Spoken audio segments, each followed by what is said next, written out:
갈라디아서 5장 1절 말씀입니다.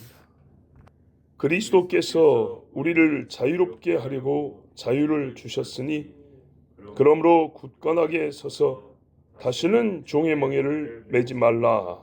아멘. 그리스도께서 우리에게 자유를 주셨습니다. 값을 치르고 사서 준 겁니다. 너희를 사서 그 아버지께 돌려 샀다. 이 대속이란 말을 값을 치렀다 로만 생각해서 샀다라는 말이 의아스러울 수 있는데, 내게 아닌 거를, 내게 아닐 수밖에 없는 거를 값을 대신 치르고 내 것이 되게 했다는 말이에요. 근데 내 것이 되게 해가지고 어떻게 했냐면 종사하는 게 아니라 자유를 줬다는 얘기입니다. 자유를 얻을 수 있는, 누릴 수 있는 권리를 값을 치르고 산 겁니다. 누구한테 값을 치렀을까요? 이게 골치 아픈 문제죠. 누구한테 값을 치렀지? 누구한테? 그거는 죄값을 치러야 될 그에게서 산 것이겠죠. 그에게 값을 치는 거겠죠. 그렇죠? 이 인간의 죄의 값에 대하여 정당한 권리를 갖고 계신 분, 그 존재, 누가 인간의 죄에 대하여 이렇게 할 수 있고 저렇게 할 수 있는 권리 또는 권한을 갖고 있습니까? 하나님이죠. 사탄인가요?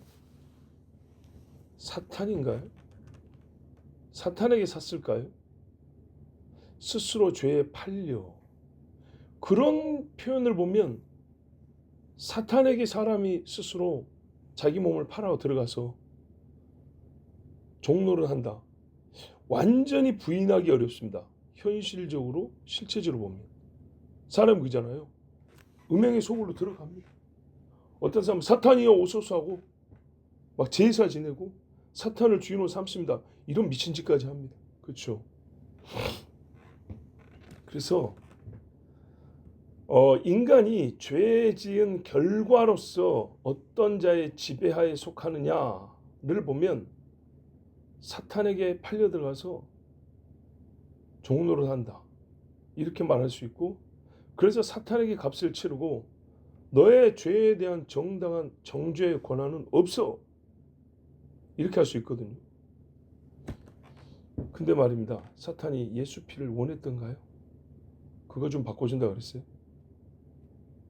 근본적으로 사탄은요, 예수 피를 원하지도 않고 원해서 바꿔준다고 말한 적도 없고 그렇게 할 수 있는 권한 자체가 없습니다. 예수 피와 상관하여 어떤 것도 주장할 수 있는 권한이 없다고, 사탄에게. 모양은 그렇게 보이고 결과는 그렇지만 우리가 여기서 말한 건요, 근본적인 권한을 가진 자를 물어봐야 되는 겁니다. 인간에 대한 소유권이 언제 사탄에 넘어갔냐고. 그런 적이 없죠. 하나님께 있습니다. 하나님께서 이를 벌하기로 작정하여 사단에게 맡겼다. 근데 여기만 툭 잘라보면 사단에게 팔려가고 사단에게 종노릇하고. 보세요. 하나님이 종노릇하게 한다고 결정을 내린 결과 바벨론이 끌고 와서 종사맞죠. 그렇죠. 그렇다고 바벨론의 값을 치는가요? 아니죠. 그 고역의 때는 바벨론의 죄진 게 아니에요. 사실 보세요. 사탄에게 죄를 진 게 아니에요. 사탄은 죄를 빌미로 인간을 고통스럽게 하고 징벌적 도구로서 인간에게 해로움을 끼치는 존재이긴 하지만 사탄에게 죄를 진 건 아니고 사탄에게 그래서 갚아야 될 거는 없어요. 그렇죠? 그 죄값은 하나님께 치름받아요. 하나님의 공의가 만족되면 죄만큼 내가 원한 만큼 벌을 받았어. 근데 그 벌을 바벨론을 통해서 끝나면 다시 희한하게도 바벨론의 대를 이은 페르시아 역시 이방 왕이잖아요. 그를 통해서도 돌아가라 그러잖아요. 하나님께 갚았다는 얘기입니다. 근데 하나님이 어떻게 했냐? 그러면 처음부터 아들 안 죽이고도 그거 해결해 줄 수 있는 거 아니야? 하나님에서 한 편만 보니까 그래. 하나님이 죄인에 대한 권리 권한을 갖고 있다만 보니까 그러는데 그걸 어떻게 해결하냐 할 때 하나님의 공의를 충족시켜야 되는 거예요. 그죠? 죄인에 대하여 진노함과 동시에 사랑하는 이 두 가지 마음이 있는데, 이 진노를 누그러뜨리고 사랑을 충족시킬 수 있는 그런 하나님의 공의로운 방식이 요구된다. 그 방식이 충족되었을 때에 하나님이 충족되었으므로 말미암아 하나님이 더 이상 이 인간에 대해 벌을 내리지 않고 정죄하지 않기로 결정을 내렸으니까 사탄도 손을 못 대는 거라고요. 하나님을 빼고 생각해 봅시다. 누가 인간에게 자유를 준다고 그거를 사단이 받아들일 수 있을까요? 그죠? 그냥 톡 까놓고 얘기하면 하나님 다음이 사탄인데, 하나님이 손을 뗐는데 누가 사탄 허락도 없이 사탄과 무관하게 뭐 인간을 자유케 하니 어쩌게 하니 뭐 나 사탄하고 뭐 붙어서 이기게 하니 어쩌니, 그걸 누가 할 수 있어요? 하나님이 상관하지 않았다면.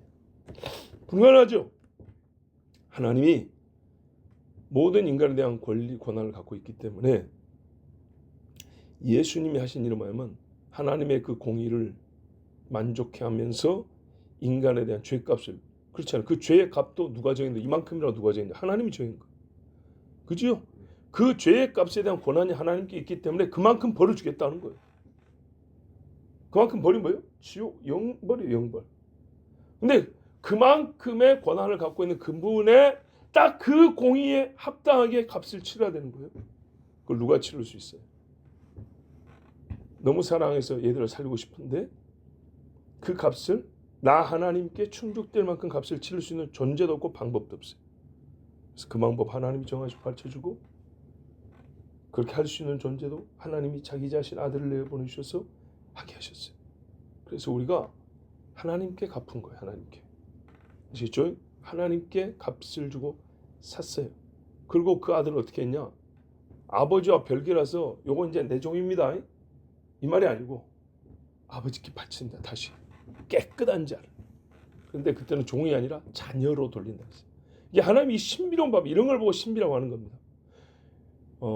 해석이 안 되는 이상한 환경이나 상황을 신비롭다 하는 게 아니고, 인간의 머릿속에서는 도무지 나올 수 없는 이 사람 구원의 지혜에 대하여 참 신비롭다 그런 겁니다.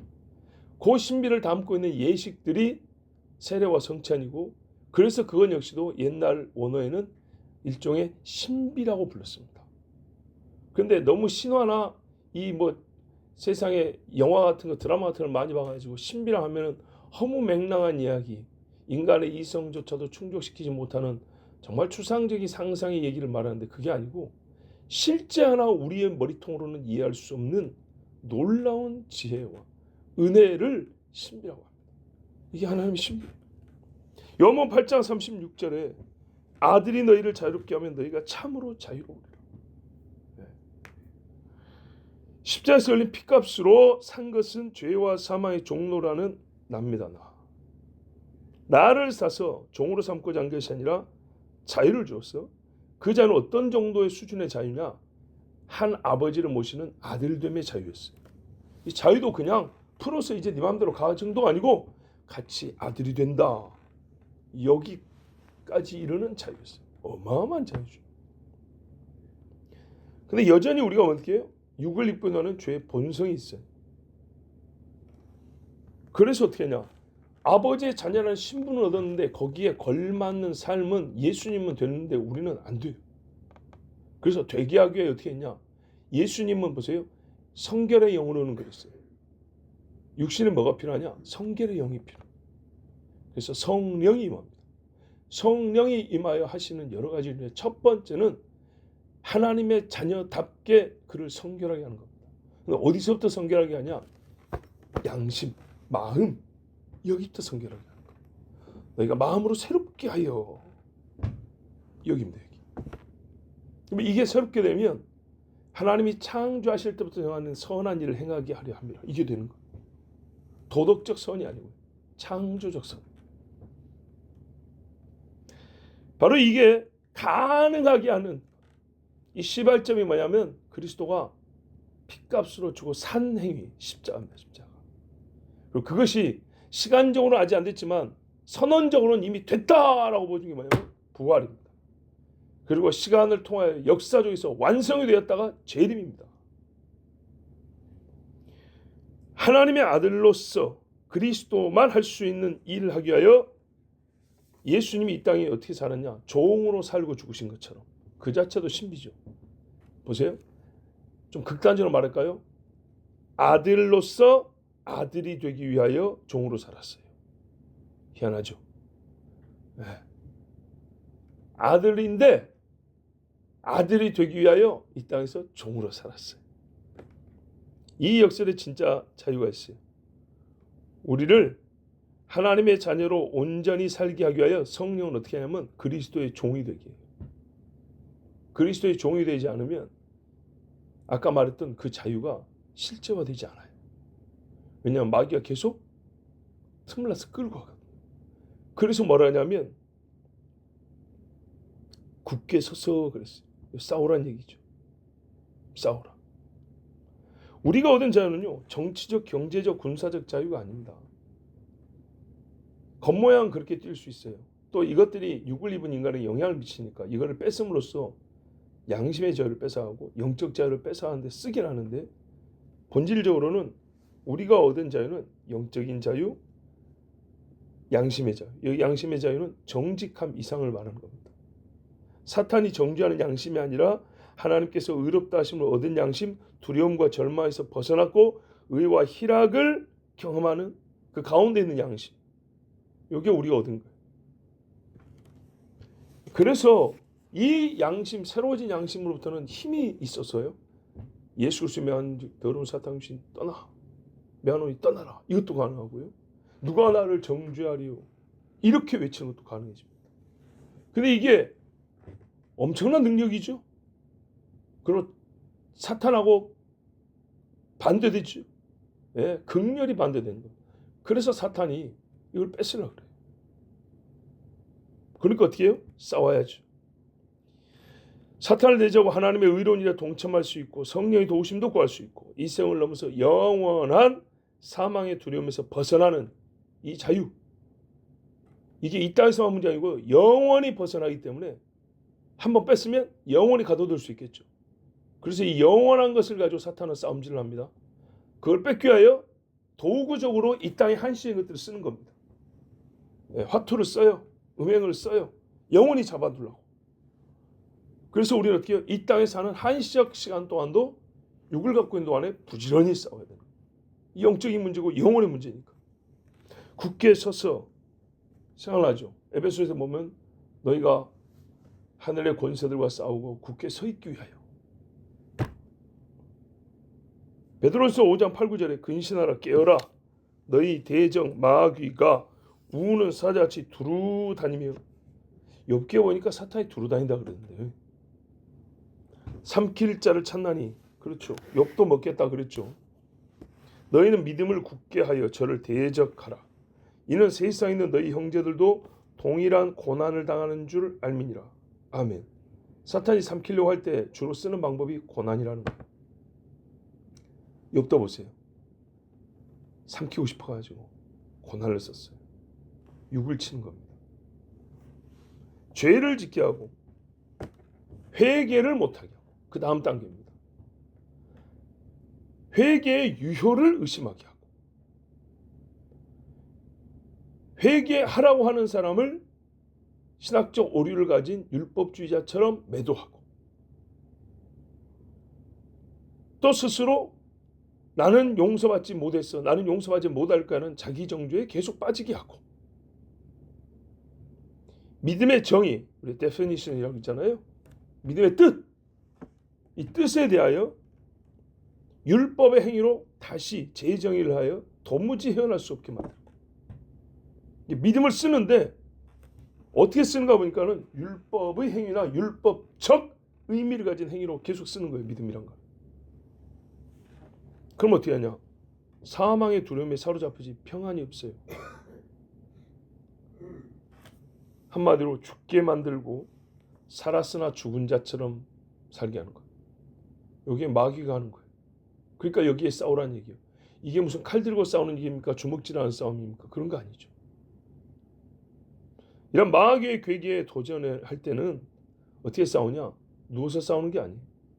여러분 모기가 왱 하면은 누워서도 막 탁탁 있고 파리가 되면 파리채라도 아무 대충 만들어요. 그러다 피곤하면 잠이라도 들잖아요. 마귀는 그렇게 해서 없어지는 게 아니에요. 딱 눈을 부릅뜨고 정확히 주시를 하고 자세 똑바로 하고 싸우는 거예요. 여호수아의 자세가 모범입니다. 자기보다 강한 자였어요. 분명히. 저 앞에 여리고 치러 가려고 아침에 보니까 저 앞에 장군 군인이 하나 서 있는데 보니까 보통 내기가 아닌 거예요. 다른 부하들 아니다. 내가 먼저 싸우지. 그래서 딱 자기도 칼 차고 나갔어. 누구냐 물어봤어. 근데 감으로는 나보다 세. 나보다 세지만 그렇다고 이스라엘의 최강 여호수아인데 여호수아가 뒤로 물러서면 누가 나설 거예요? 저 골리앗 놓고 전부 다 발발 뜨는 거지 아무도 안 나서 나설 수가 없죠. 여호수아가 죽음을 각오하고 물어봤어요. 너 누구냐? 여차하면 다른 사람들은 일어나기도 전인데 자기가 피 흘려 싸우겠다는 거죠. 대단한 겁니다. 그래서 믿음이 대단하다는 거예요. 그 자세입니다. 그 자세. 전투를 앞둔 군인이 완전 무장하고 자세를 똑바로 잡고 힘을 쓸 준비를 하는 것처럼 그렇게 싸우는 겁니다. 말씀을 검처럼 휘두를 작정을 하고 거기에 딱 걸맞는 자세를 잡아야 됩니다. 각 단계마다 그래요. 아까 뭐예요? 죄를 짓게 하고부터 시작했다 그랬죠. 죄를 짓게 하려고 하는 자에게 칼날을 딱 목에 대고 네가 지금 하려는 게 뭐냐 이렇게 나와야 되는 거예요. 슬그머니 그냥 따라갔다가 뭐 깨어나 보니 그게 아니었는데요. 이런 게 아니고요. 정신 똑바로 차리고 너 나 어디로 데려가려는 거야. 똑바로 말해. 여차하면 찔러 죽여버린다. 마귀하고는 이렇게 싸우던 거예요. 마지막에 단계가 여러 개 있다 했는데 이제 제가 그걸 이제 대강 이렇게 정해 본 거, 정해다기보다는 설명하기 위해서 이렇게 단계를 나눠 본 거예요. 철갑 소리, 우리가 철갑 무장을 한다잖아요. 웅장하게 촥 소리가 걸어가서 딱 서는 거예요. 마지막 단계라고 할지라도, 그러니까는 뭡니까? 죄를 지었어요. 회개를 못 하겠어요. 그래서 막 끙끙거리면서 괴롭게 살았어요.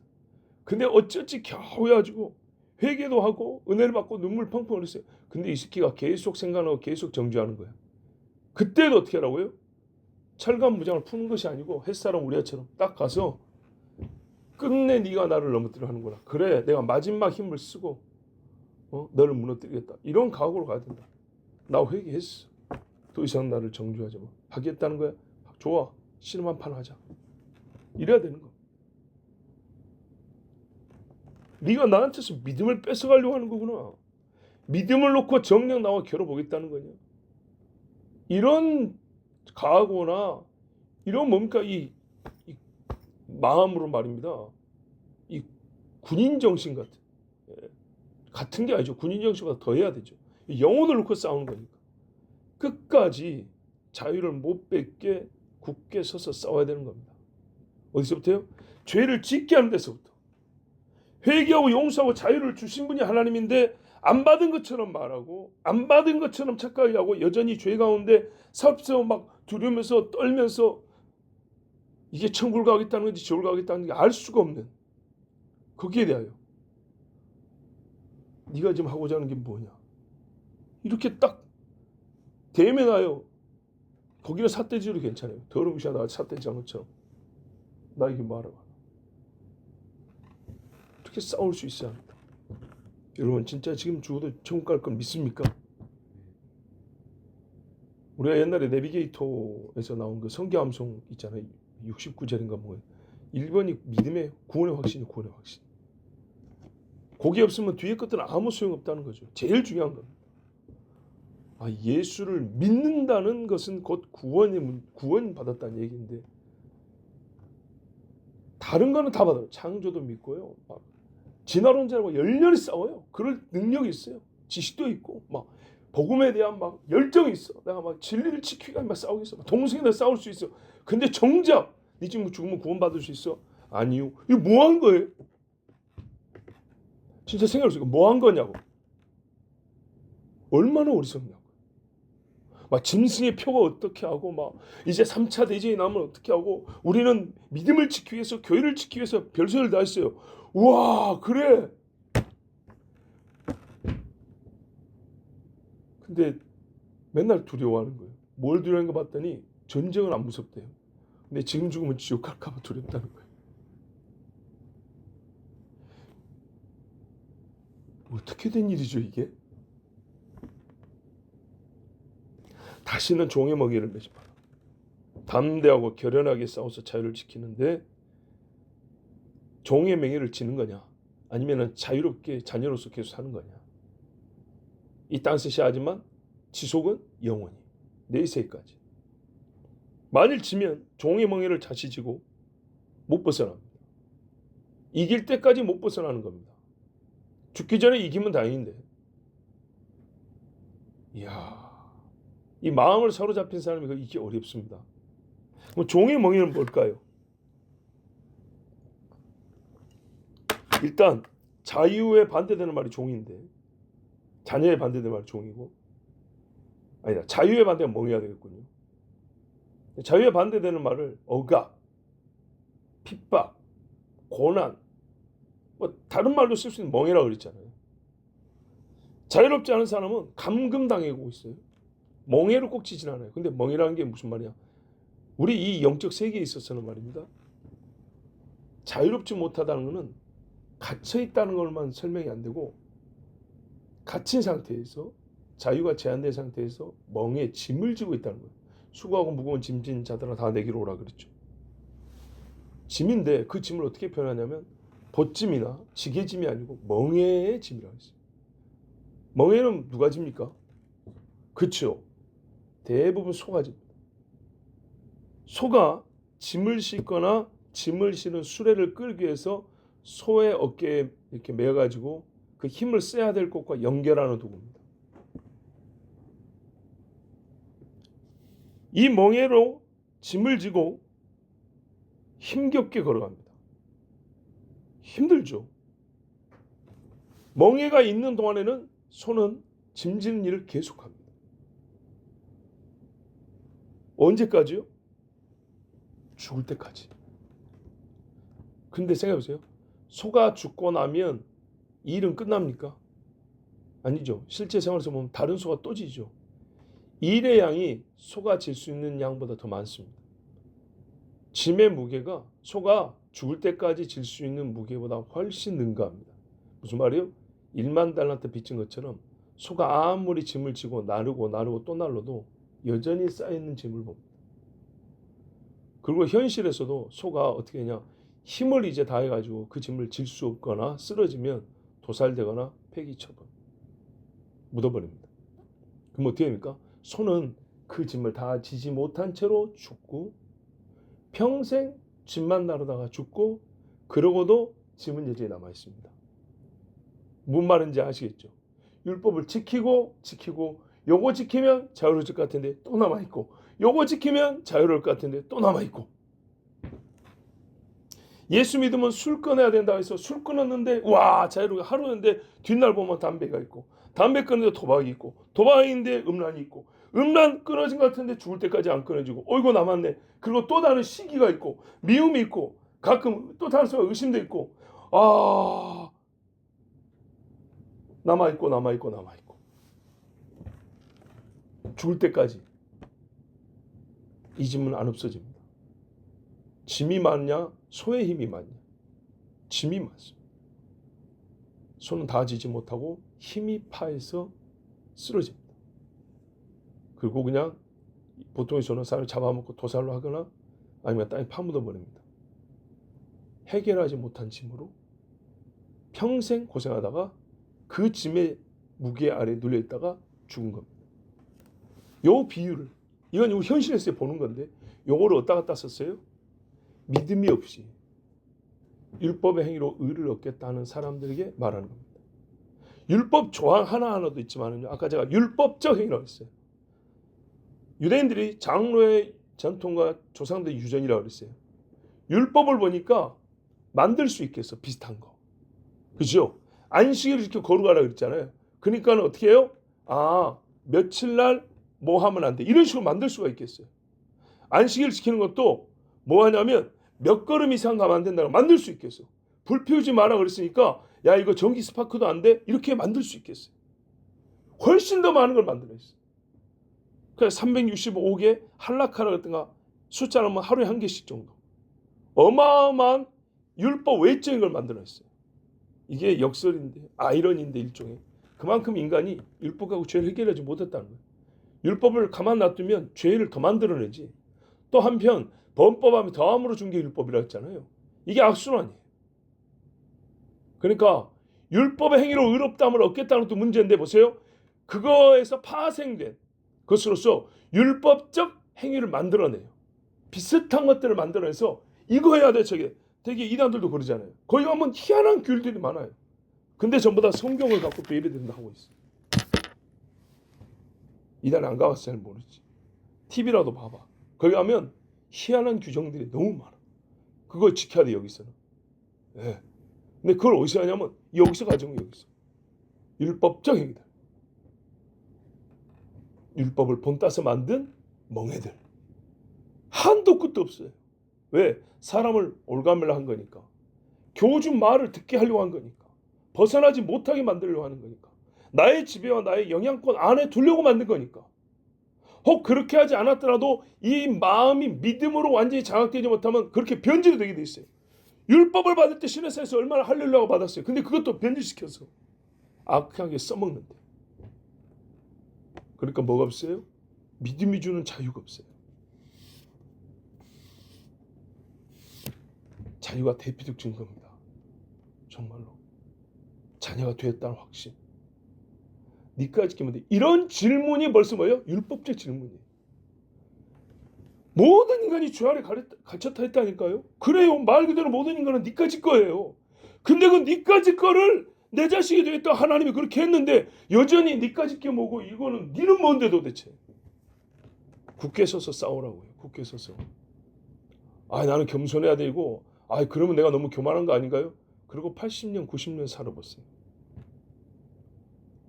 그 끝에 그렇게 열렬히 겸손한 척 해가지고 남은 게 뭘까요? 진짜 딱 눈 감을 때 남은 게 뭐냐고. 차라리 그 시간에 나는 하나님 천부에 의지 없어서 나는 주님을 믿습니다. 나는 차라리 수백만 번 수억 번 믿습니다를 말하겠어요. 차라리. 니까지 게 뭔데 집에 돌아와.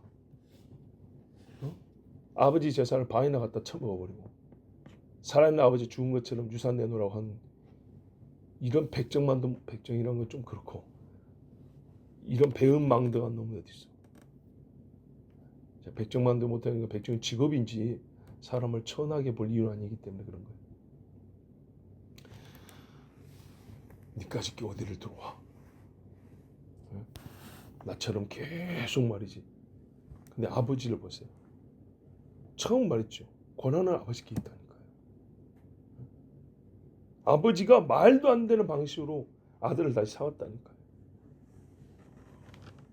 그거를 니나 나나 같은 피조물의 인간 죄인 주제에 거기에 대해서 무슨 할 말이 있냐고요. 토기자기가 지는 한다고 해가지고 이렇게 만들건 저렇게 만들건 할 말이 없는 주제에 같은 죄인이라고 말을 해놓고서도 죄를 모르는 이방인들에게도 할 말을 주지 않는데 죄인이라고까지 고백해놓고도 그 다음에 나온 말이 꼭 하나님의 은혜라고 아무 상관이 없는 사람처럼 말을 한다. 자, 그러면 그 말 자체가 의롭게 여겨지죠. 대단하게. 자, 그리고 시간이 흘렀어요. 마지막 호흡을 내쉴 때가 됐어요. 그동안에 뭐 한 것일까요? 정말. 십자가 편의 이 강도는 평생 온갖 더러운 짓과 잘못 악한 짓을 다하고 거기서 진짜 마지막 호흡을 내쉬면서 주여 주의 나라에 이를 때 나를 기억하소서 이랬는데 그 사람만 못한 거예요. 그 한마디만 못한 거예요. 수천만 마디라고 살았어.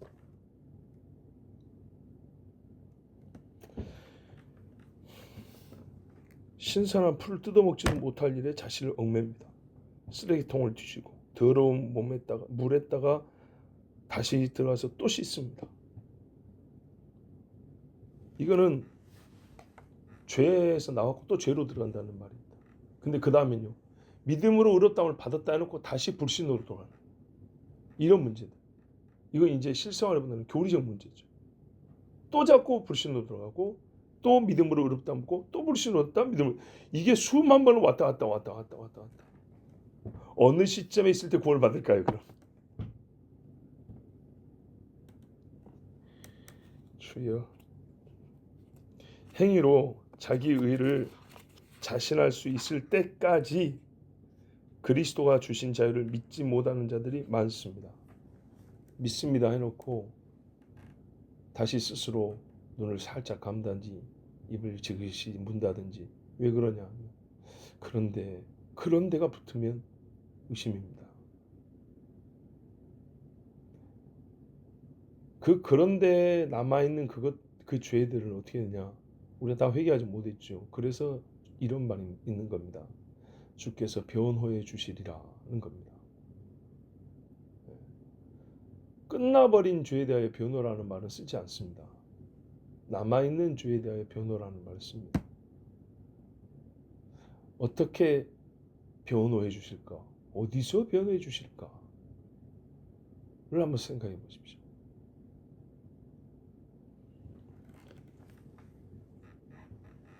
이 멍에를 매는 고통은 현세와 내세에 미친다 그랬습니다. 논리와 실제가 그래요. 지금 예수 그리스도의 자유를 누릴 줄 모르는 자가 그 상태 그대로 죽는데 어떻게 죽음 이후에 자유를 얻겠습니까? 제2의 구원이 있고 제3의 회개가 있습니까? 오늘 이 본문을 좋아하며 암송하는 사람들 중에 큰 오류에 빠진 또 다른 유의 사람들이 있습니다. 그러냐면 자유를 그리스도가 주신 자유라고 했어요. 근데 그리스도를 중심에 놓지 않고 자유에 방점을 찍고 거기에 몰입된 사람들. 그리고 자유의 개념을 성경의 개념 정의를 쓰지 않냐고 일반 사회에서 쓰는 그 의미를 그대로 갖다 집어넣는 겁니다. 그건 뭐냐? 억압, 지배, 고통에 반대되는 개념. 이게 한마디로 말하면 자유는 나 하고 싶은 거 막지 않는 것, 나 하고 싶은 거 할 수 있는 것, 이 개념을 그따 그대로 집어넣는 겁니다.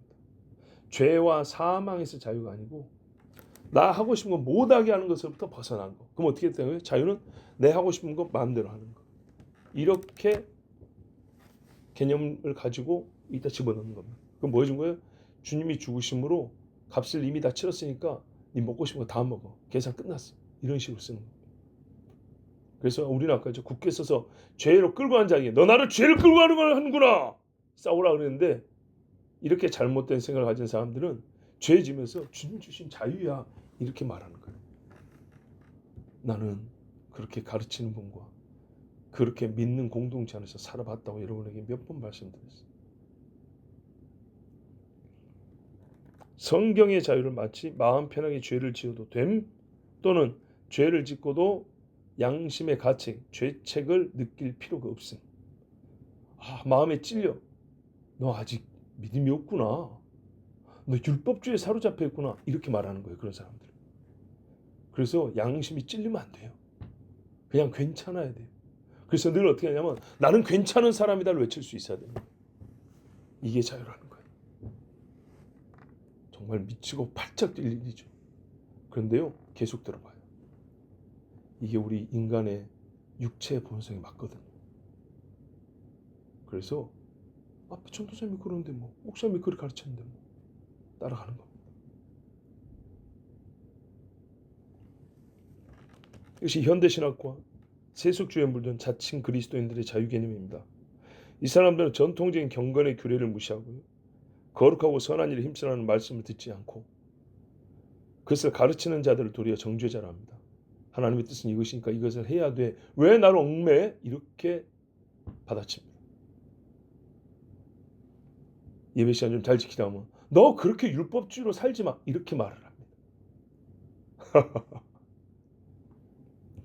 사탄의 대리자라고까지 말하는 듯 하였습니다. 왜? 정죄자니까요. 고발자니까요. 그러나 그들의 결말은 자기들이 자기 모순에 빠졌다는 걸 보여줍니다. 왜요? 자유가 없어요. 힘들어요. 아무리 부정하려고 해도 이 땅에 살아있는 동안 아무리 찌그러지고 아주 그냥 주저앉아도 하나님의 형상이 조금이라도 남아있으면 모를 수가 없어요. 결과가 또 말해줘요. 멋대로 몸을 굴려서 나중에 망가진 몸을 보면 이게 진짜 자유였는가? 자문할 수밖에 없어요. 종의 멍에를 매는 짓을 했다는 것을 그들의 인생이 후반부로 갈수록 확인시켜 줍니다. 두려움이 많아져요. 하나님의 영광을 바라보면 눈이 어두워져요. 그런 많은 죄로 인하여 피폐한 삶을 살고 거기로 고통을 받아요. 대표적으로 술 취함과 음란의 결과들을 보세요. 멍에를 지고 삽니다. 자유가 없습니다. 자, 여러분, 교리적으로 엄격하지만 틀린 자들에 대하여만 굳게 설 것이 아닙니다. 분명히 지금 다른 복음을 가르친 자들에 대하여 우리가 굳게 서라 했죠. 또 하나, 방탕함의 빌미로 자유의 개념을 재정의하고 말 뜻을 바꿔서 정욕을 따라 사는 사람들에 대하여도 굳게 서서 정말 그리스도께서 자기 피로 값을 치르고 산 나 자유를 얻은 하나님의 자녀 여러분, 다시 사단에게 내어주고 빼앗기지 않기를 바랍니다. 기도하겠습니다. 하나님 감사합니다. 오늘도 나를 위하여 죽으신 예수로 말미암아 주님 앞에 나와서 예배하고 기도할 담력과 자격을 얻었습니다. 주님 앞에 기도할 수 있는 기쁨도 얻었습니다. 응답을 얻는 복도 받았습니다. 하나님 아버지, 이 모든 은총과 자유를 빼앗기지 않게 하옵소서. 가만히 있는다고 빼앗기지 않는 게 아니라 저 악한 자가 빼앗고자 달려들고 우리를 치고 잡아뜨리고 그리고 우리의 가진 이 보화를 뺏어가려 하오니 주님께서 우리 명하신 것은 네가 싸우라 하였습니다. 굳게 서서 싸우라. 주여, 우리가 얻은 자유를 싸우면서 그 귀한 가치를 다시 한번 확인하게 하시고 또한 이 싸움 자체가 자유를 누림의 한 방식인 것을 알게 하옵시고 늘 굳게 서서 싸워 이김으로 하나님의 자녀된 삶을 이어갈 수 있도록 영생을 빼앗기지 않도록 주님 도와주시옵소서. 예수 그리스도 이름으로 기도하옵나이다. 아멘.